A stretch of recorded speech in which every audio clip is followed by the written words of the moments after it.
हर साल की तरह इस बार भी 21 जून को इंटरनेशनल योगा डे मनाया जा रहा है। इस बार योग दिवस की थीम को पृथ्वी और पर्यावरण से जोड़ा गया है। इस मौके पर कई अलग अलग कार्यक्रम भी आयोजित होंगे। योग न केवल भारत की प्राचीन परंपरा का अनमोल तोहफा है, बल्कि ये पूरी दुनिया के लिए सेहतमंद जीवन का रास्ता भी है। योग शारीरिक स्वास्थ्य के साथ साथ मानसिक संतुलन को भी बनाए रखने में मदद करता है। भारत में योग का इतिहास बेहद पुराना है और अब पूरा विश्व इस विद्या पर यकीन करने लगा है। यही वजह है कि हर साल 21 जून को पूरी दुनिया में अंतर्राष्ट्रीय योग दिवस मनाया जाता है। ये दिन योग की महत्ता को पहचानने और इसके लाभों को फैलाने के उद्देश्य से मनाया जाता है। इस बार भी 21 जून को ये दिन जोर शोर से मनाने की तैयारी है, जिसके लिए खास थीम भी रखी गई है। इस साल यानी 2025 में अंतर्राष्ट्रीय योग दिवस की थीम है योग for one earth one health, यानी एक पृथ्वी एक स्वास्थ्य के लिए योग। इस साल की थीम ये जाहिर करती है कि हमारी सेहत और धरती की सेहत एक दूसरे से जुड़ी हुई है।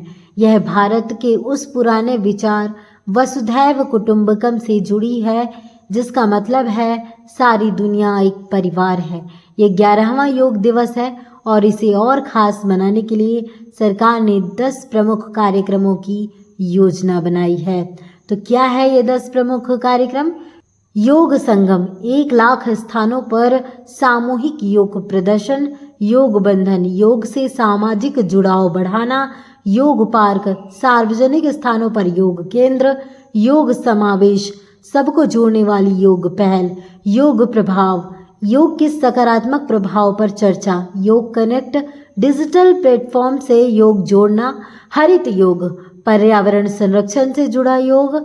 योग अनप्लग्ड, सोशल मीडिया से दूर शांति से योग। योग महाकुंभ, विशाल योग आयोजन। संयोग, अन्य कलाओं व परंपराओं के साथ योग का मेल। प्रधानमंत्री नरेंद्र मोदी ने 2014 में संयुक्त राष्ट्र महासभा में एक प्रस्ताव रखा था कि योग के महत्व को देखते हुए एक अंतर्राष्ट्रीय दिवस घोषित किया जाए। 11 दिसंबर 2014 को UNGA ने ये प्रस्ताव पारित कर दिया और 21 जून को अंतर्राष्ट्रीय योग दिवस घोषित किया गया। 21 जून इसलिए चुना गया क्योंकि ये उत्तरी गोलार्ध का सबसे लंबा दिन होता है और इसे आध्यात्मिक दृष्टि से भी महत्वपूर्ण माना जाता है। पहली बार ये दिन 21 जून को 2015 को मनाया गया था। इस दिन दिल्ली में एक भव्य कार्यक्रम आयोजित हुआ था, जिसमें 35,985 लोगों ने एक साथ योग किया और 84 देशों के प्रतिनिधि शामिल हुए। इस आयोजन ने 2 गिनीज वर्ल्ड रिकॉर्ड्स भी बनाए। प्रधानमंत्री नरेंद्र मोदी ने कहा था, योग हमारे प्राचीन परंपरा का अमूल्य उपहार है। ये शरीर और मन, विचार और कर्म, आत्मा और ब्रह्मांड के बीच एकता का प्रतीक है। ये सिर्फ व्यायाम नहीं है, बल्कि खुद को, समाज को और प्रकृति को जानने का माध्यम है। आज की भागदौड़ भरी जिंदगी में तनाव, चिंता, नींद न आना, पीठ दर्द जैसी समस्याएं आम हो गई हैं। योग इन सभी परेशानियों से राहत देने में मदद करता है। ये न केवल शरीर को लचीला और मजबूत बनाता है, बल्कि ध्यान और प्राणायाम से मन को भी शांत करता है। खासकर छात्रों के लिए योग फोकस बढ़ाने, अच्छी नींद लाने और पोस्चर ठीक करने में मदद करता है।